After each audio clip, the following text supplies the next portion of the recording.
안녕하세요. 발표 시작하겠습니다. 제가 오늘 준비한 주제는 일명 DETR로 엔드-투-엔드 오브젝트 디텍션 및 트랜스포머스라는 주제를 가지고 왔고요. 페이스북 리서처들이 이제 중심으로 해서 낸 논문입니다. 차로는 다음과 같은데 일단은 배경과 개요, 그리고 이제 해당 논문의 핵심 아이디어인 바이퍼타이트 배칭과 이제 트랜스포머 구조, 그리고 로스 펑션 실험, 그리고 요약 순으로 진행하겠습니다.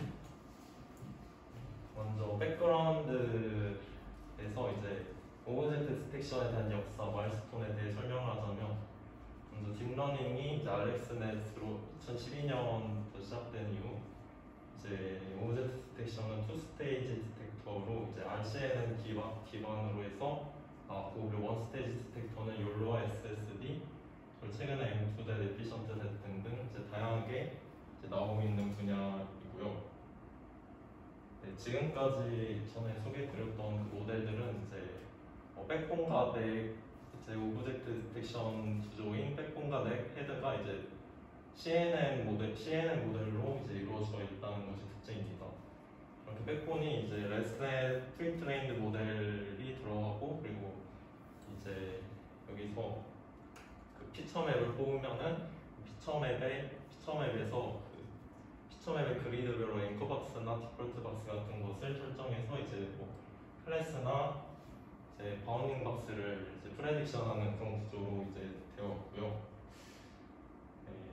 근데 이제 지금 소개해드리고 있는 DETR 논문을 시작으로 이제 자연어 처리에서 주목을 받고 있는 트랜스포머를 사용해서 이제 오브젝트 디텍션을 거기에 접목을 했고요.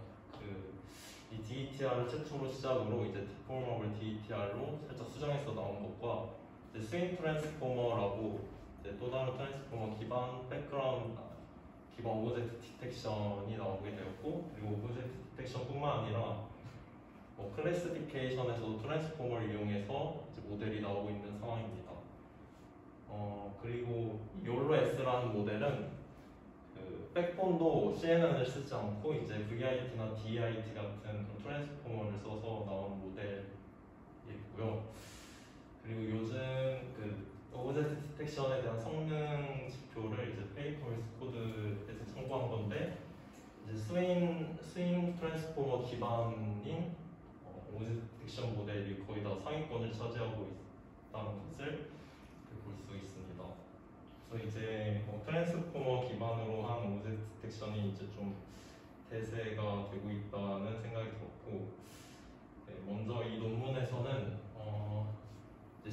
기존 CNN 베이스드 오브젝트 디텍션에 대해 문제점을 이제 기존 오브젝트 디텍션은 NMS와 같은 기법을 써서 이제 하나의 오브젝트에 대해 되게 많은 바운딩 박스를 먼저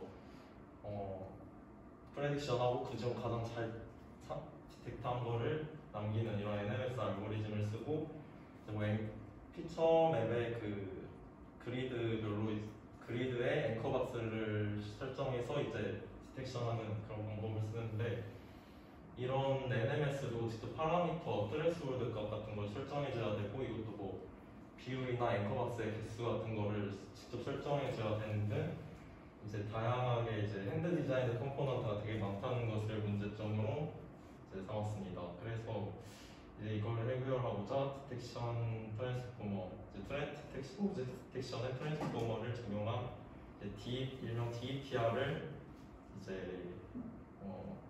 제시를 했고요. 이제 전체적인 개요를 보자면은 이제 백본은 똑같이 CNN 프리트레인 모델을 썼고, 그리고 거기를 통해 이미지 피처 맵을 얻으면은 이제 그 이미지 피처 맵의 그 공간 정보를 담고 있는 포지셔널 인코딩 값을 더해서 트랜스포머 인코더로 인풋으로 들어가게 됩니다. 그리고 여기서 이제 나온 어텐션 값이 있는데 어텐션 값을 이제 오브젝트 쿼리스라고 하는 것과 같이 인풋으로 해서 이제 최종적으로는 이제 그 클래스와 바운딩 박스를 이렇게 찾아내는 그런 전체적인 모델이고요. 이제 여기서 좀 핵심 개념이 바이파르타이트 매칭형 트랜스포머인데 이제 각각 사례대로 설명하겠습니다. 바이파르타이트 매칭, 이분 매칭이라고도 우리말로 하는데 일단 그 오브젝트 디텍션에서의 그 문제는 세트 프레딕션이라고 이 세트는 집합이라는 뜻으로 이제 오브젝트 디텍션이 프레딕션을 하면 다음과 같이 바운딩 박스에 그 클래스와 바운딩 박스의 좌표 이렇게 집합처럼 나타나게 되고요. 이거는 순서의 집합처럼 상관이 없고 중복돼서는 안 되는 그러한 세트의 성질을 가지고 있습니다. 그래서 이 바이파르타이트 매칭을 통해서 그 저자는 다이렉트 세트 프레딕션을 할 수 있게 되었다고 주장을 하게 되는데 이걸 좀 쉽게 설명하면은 기존 NMS와 같은 방법들은 하나의 오브젝트에 되게 다양한 그 바운딩 값을 먼저 설정하고 그중 가장 하나의 최저값을 찾는 간접적인 어떤 방법을 이용해서 한다는 점에서 인다이렉트 세트 프레딕션이라고 하는데 해당 방법은 그냥 이미지만 넣으면은 그러한 부수적인 방법이 필요 없이 바로 다이렉트하게 바로 그 세트 프레딕션 한다는 점에서 이제 전처리 같은 것이 필요 없다 그런 식으로 이제 설명이 되고 있습니다. 그리고 그리고 바이파르타이트 매칭에서는 이제 먼저 프레딕션 값이 이제 그 세트의 성질에 따라 순서에 상관없이 다음과 같이 이렇게 나오게 되는데 이 그라운드 트루스가 다음과 이렇게 나타나게 되고 그래서 여기서는 바이파르타이트 매칭 로스를 최소화하는 방향으로 이분 매칭을 이제 깊이 우선 탐색으로 이루어지게 됩니다. 그래서 이제 클래스와 비슷하고 바운딩 박스의 좌표도 비슷하면 비슷할수록 이 매칭 로스가 줄어들게 되어 그 로스가 줄어드는 방향으로 1대1 매칭을 학습하게 되어서 이 중복된 오브젝트 인스턴스 없이 이렇게 1대1로 학습한다는 점이 특징이고요. 그리고 이 모델 특징이 이제 아웃 디멘션을 그 일정한 값으로 미리 정해놔야 합니다. 여기 예시에서는 n이 6으로 정했듯이 이렇게 정했고 이 크기를 미리 정해야 한다는 것이 특징이고 특징입니다. 그리고 트랜스포머 구조에 대해 설명하겠습니다.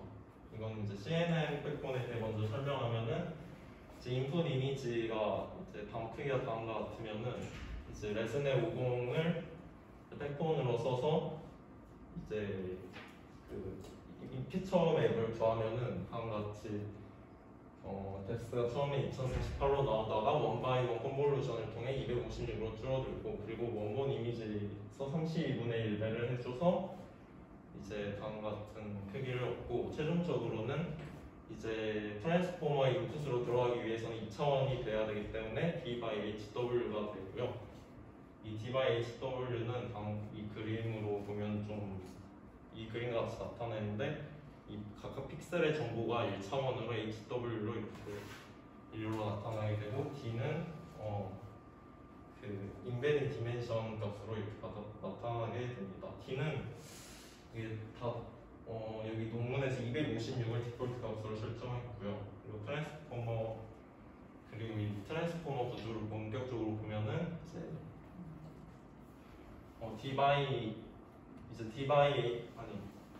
D/HW 아까 구한 것이 인풋으로 들어가게 되고 이제 스페셜 포지션 인코딩이 이제 2D 사인 픽스 사인 포지셔널 인코딩 즉 이제 2D 그 주기 함수를 이용하여서 이제 정보값을 인코딩 해주는 그런 걸 이용해서 이제 인풋으로 들어가게 되고 여기서 셀프 포텐션을 통해서 이제 픽셀 값끼리의 그 관계를 이제 이 디코더에 전달하게 되고 전달하게 됩니다. 그리고 인코더에서는 네.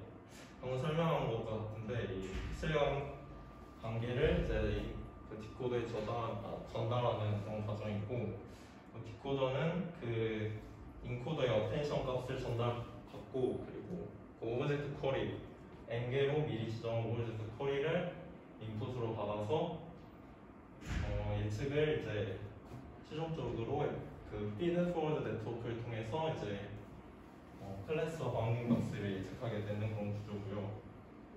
인코더 어텐션 맵을 이제 어텐션 스코어 맵인데 이걸 보자면은 이제 해당 픽셀에서 어텐션 가장 관계가 그 많은 그런 픽셀을 찾으면 다음과 같이 황색 황소를 찾게 되고 각각 이렇게 검은색 황소를 찾고 그런 모습이 보여져서 이게 각각의 그 오브젝트 인스턴스가 잘 분리된다는 것을 확인할 수 있고요.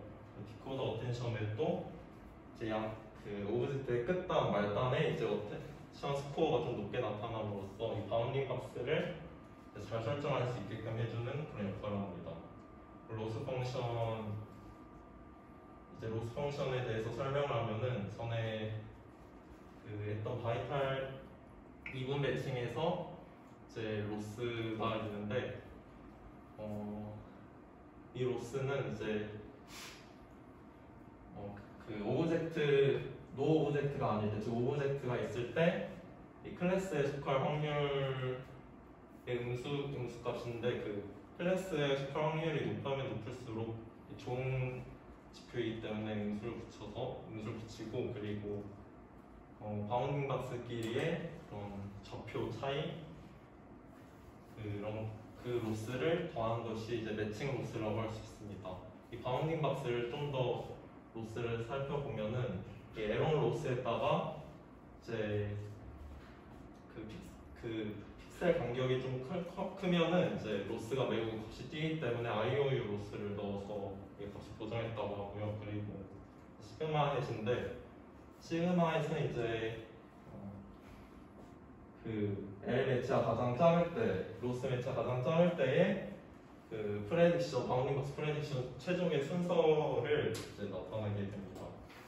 그래서 이제 시그마 최종적으로는 이제 최종적인 프레딕션 로스는 이 헝가리안 로스를 사용하게 되어서 이 시그마 햇이 그 나왔다는 것은 이제 이번 매칭이 끝났다는 얘기고 이제 최종적인 프레딕션 로스는 다음과 같이 크로스 엔트로피와 비슷한 형식의 그런 로스를 따라서 로스 값을 구하게 됩니다. 다음 이제 익스페리먼트 값인데 페스터 RCN과 DETR을 좀 논문에서는 비교하게 되는데 페스터 RCN도 그냥 오리지널한 버전이 아니라 이제 4개 피처 피라미드 네트워크를 쓰고 이제 백본을 레슨의 101로 써서 성능을 높이는 그런 모델을 썼고 이 DC5는 바이레이티드를 적용한 그런 모델이고 이 플러스는 트레이닝 시간을 길게 늘려서 좀 더 그 정확도를 높인 모델이라고 할 수 있고요. 여기서 주목해야 될 점은 APS라고 작은 오브젝트를 디텍트한 Average Precision 값인데 DETR은 상대적으로 낮게 나옴을 알 수 있고 이 AP 라지는 좀 크게 나옴을 알 수 있는데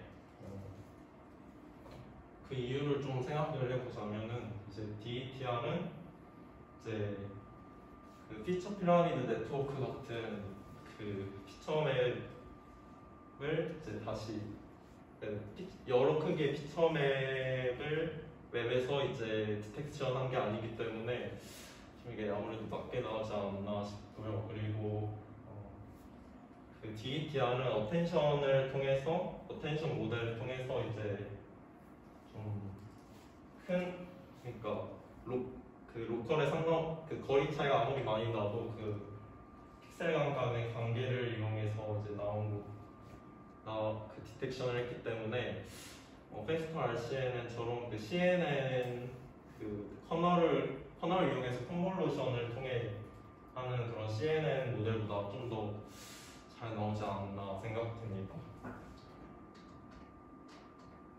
네, 그리고 인코더와 디코더의 층 개수에 따라서도 또 성능이 달라지는데 인코더 레이어가 좀 더 깊어질수록 대체적으로 성능이 잘 나오고요.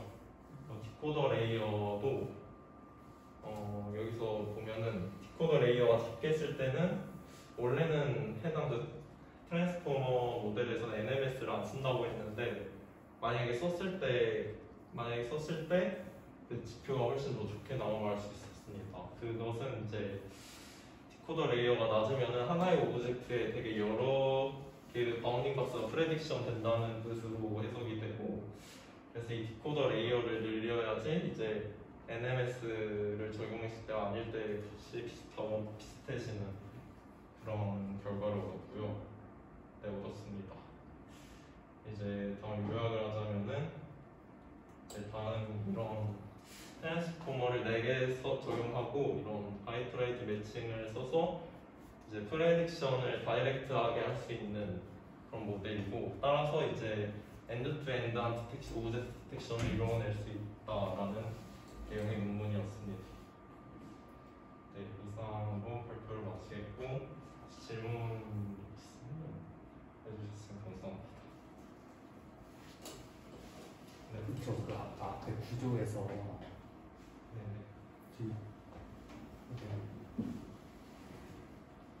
그러니까 아까 그 사진 보면서 전체적인 구조 나오는 사진. 네.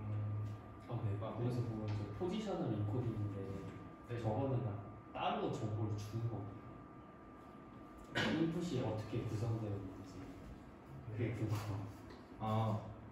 그러니까 인풋은 따로 들어가고 추가적으로 이제 저 포지셔널 인코딩이라는 게 매칭이 되어서 들어가는 건데. 네네. 저게 어떤 정보를 가지고 있는 건지 아니면 뭐 어디서 프리트레이닝을 가져와서 그거를 사용을 하는 건지. 포지셔널 인코딩은 이제 포지셔널 인코딩은 이제 이미지 피처의 그 커널과 큐일 때만 이렇게 더해지는 것인데, 그때 그 포지셔널 인코딩은 미리 그 학습을 하기 전에 아마 이런 해당하는 식을 통해서 이제 살짝 히트맵처럼 이게 나오게 되는데, 이런 값에 그 i와 j 값에 각각 그 값을 집어넣어서 그런 미리 그 위치 정보를 미리 만들어 준다고 생각하시면 아마 될 것 같습니다. 그냥 인풋을 집어 넣어가지고 저 식을 통해서 위치 정보를 만들어. 네네. 그냥 오리지널 인풋을 넣어서 아니면 피처를 넣어서. 네, 피처를 넣어서. 피처를. 그럼 저 피처는 어디서 나오는 거지? 이 피처는 이제 CNN 백본을 통해서 이제 나오게 되는 건데, 보시면 백본을 통해서 이제 이건 프리트레인드 된 보통 CNN을 쓰는데, 이걸 거쳐서 이제 이걸 아마 레스넷 50을 해당 논문에서 베이스라인으로 써서 이제 다음과 같이 해당 그 처음 원본 이미지의 상시 2분의 1백을 이제 아마 레이어를 통해서 거치면서 줄어들 거고, 이제 채널도 이렇게 나오게 되는데, 이걸 또 원바이1 컨볼루션을 통해서 이렇게 값이 나오고, 이걸 그 2D로 다시 바꾸는 리쉐이프하는 통해서 이러한 인풋이 아마 들어갈 것이라고 생각합니다.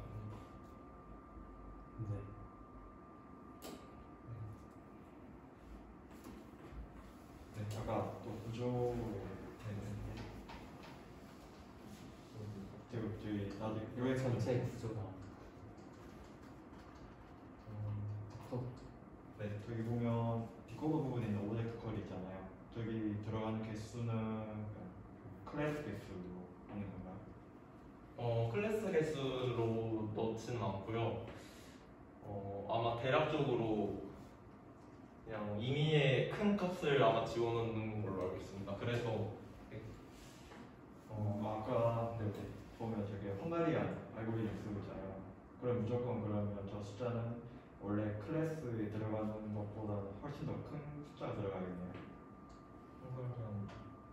저게 아까 그 있는 그 방식 자체가 헝가리안 알고리즘이거든요. 네네. 그래서 그러면 클래스 개수보다는 훨씬 더 많은 게 들어가나요? 논문에서 그렇게 설명되나요?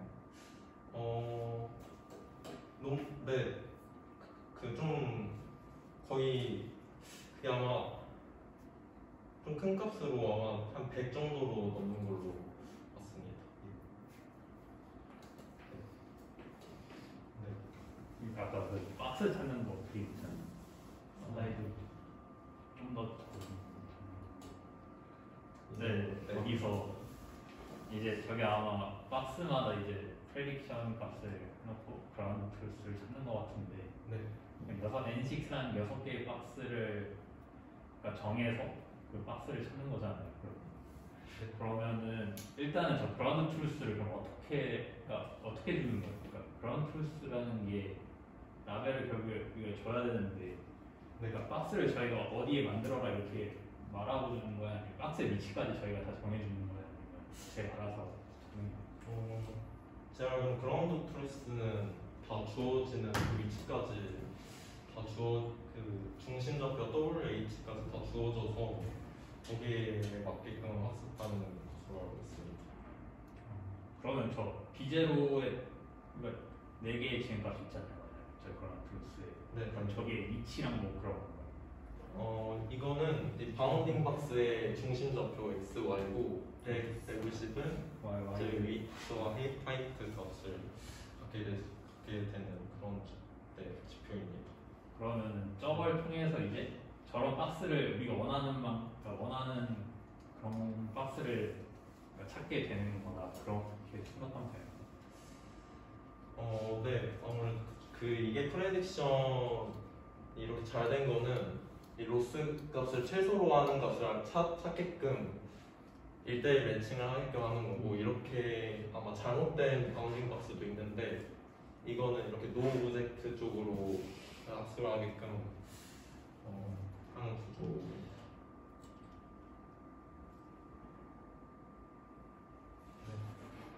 그 트랜스포머 구조 이미지에서요. 네네. 코드 아래쪽에 오브젝트 쿼리가 들어가는데 걔는 어떻게 생기는 거예요?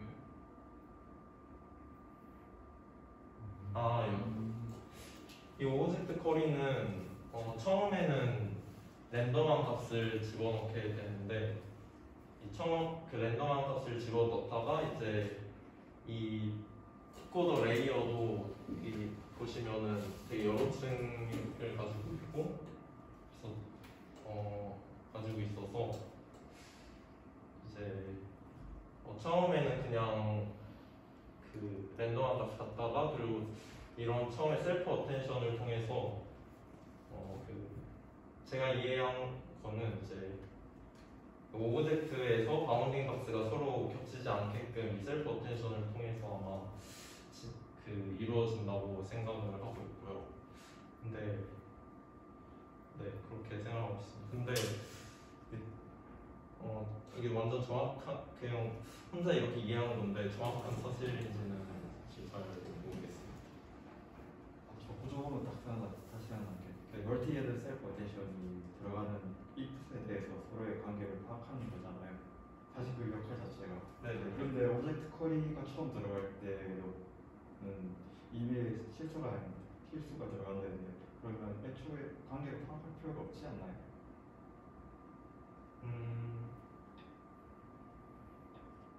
처음에는 그래서 관계를 할 필요가 없는데, 이게 반복해서 하다 보면은 이게 제가 코드를 이것만 처음에만 따로 빼놓으면은 저 구조 자체가 곱하기 n번으로 반복되니까. 네.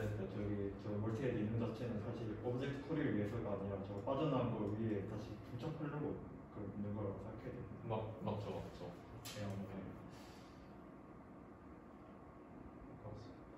사실 이 트랜스포머 모델은 그 자연어 처리에서 어텐션 is all you need라는 논문이 있는데, 좀 유명한 논문인데, 그 논문에 저희 트랜스포머가 거의 완전 똑같은 구조로 되어 있어서 자세한 그 내용, 그 논문을 한번 읽어보셔도 도움이 될 것 같습니다. 혹시 그 논문 이제 이밸류에이션 하는 쪽 보면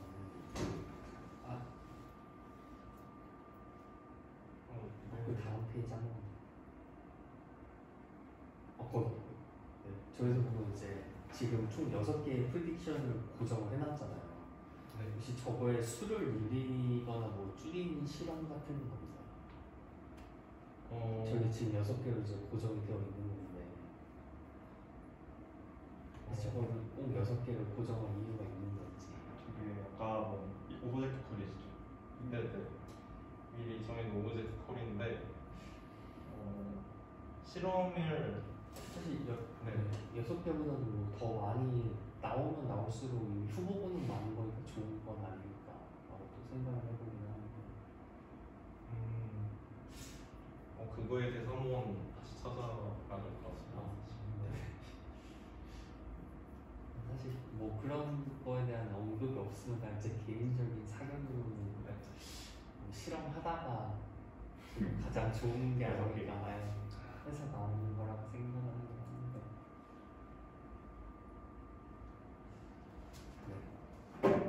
네. 그 D256 나오는 거 있을 텐데 잠깐. 이거요. 256에는 그러니까 네. 저 실험 30 저 크기에서만 나오면 혹시 저 그 한 노브당 그 의미가 있나요? 그러니까 저기 뭘 나타내는 건지 저 벡터가 HW가 세로고 이제 D가 열이면은 네. 그 한 그거마다 아마 HW가 전체 크기고 네. 이미 전체 크기고 이제 D 차원의 벡터 한 마디가 저만큼 있다는 건데 결국에 네. D 벡터가 뭘 나타내는 건지 궁금해가지고.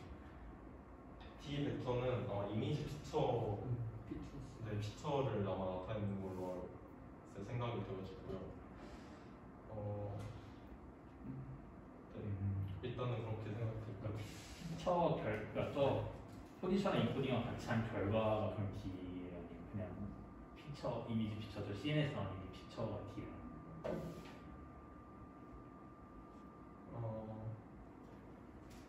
이 원바이 그러니까 그 CNN을 통해 나오는 거는 네. 레스넷을 통해 나오는 거는 데스가 2048인데 이걸 다시 원바이 원 컨볼루션을 통해 256으로 그냥 큰 거구나. 네, 플랜튼 됐다고 생각하시면 됩니다. 차원 줄이려고 한거 같아서 그러니까 2차원으로 트랜스포머에 들어가야 되니까 네네. 저걸 3차원이었는데 원래 2차원으로. 네, 그래서 이게 위치 원래 그 CNN 같은 경우에는 커널을 이용해서 만드는 로컬한 정보 같은 게 다 수입이 되는데 이거는 1차원으로 만들어 버리다 보니까 저 포지셔널 인코딩을 통해서 위치 정보를 더해줬다고 생각합니다. 그러면 이미 저거랑 포지션 인코딩 한 장 한 장 이렇게 같이 퀄이 이루면서 들어가는 그게 오브젝트 퀄인가요? 아니 저건 그냥 인코드 들어가. 그러니까 인코더니까 하나 그러니까 저 하나랑 포지션 인코딩 한 장이랑 그 세트로 이제 2차원으로 해서 트랜스포머에 들어가는 거야. 투디멘전 그래서 이게 이 각각 하나하나가 이 하나의 픽셀이라고 생각하시면 H/W 픽셀이 있는데 그중 하나의 이 하나의 벡터가 이렇게 들어간다고 생각하시면 됩니다. 그래서 이제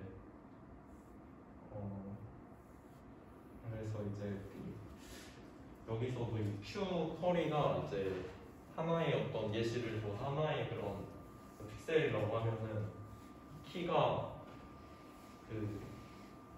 이 하나의 그 픽셀 포함한 전체 그런 픽셀이라고 생각해서 그런 Q와 K를 곱해줌으로써 어텐션 스코어를 얻을 수 있는데 그 어텐션 스코어가 가정치라고 생각하시면 되고 그것을 0과 1 사이의 값으로 나타내서 그냥 이미지 피처 값에 곱해줌으로써 이런 어텐션 밸류를 최종적으로 얻게 된다, 얻을 수 있다고 생각하시면 됩니다.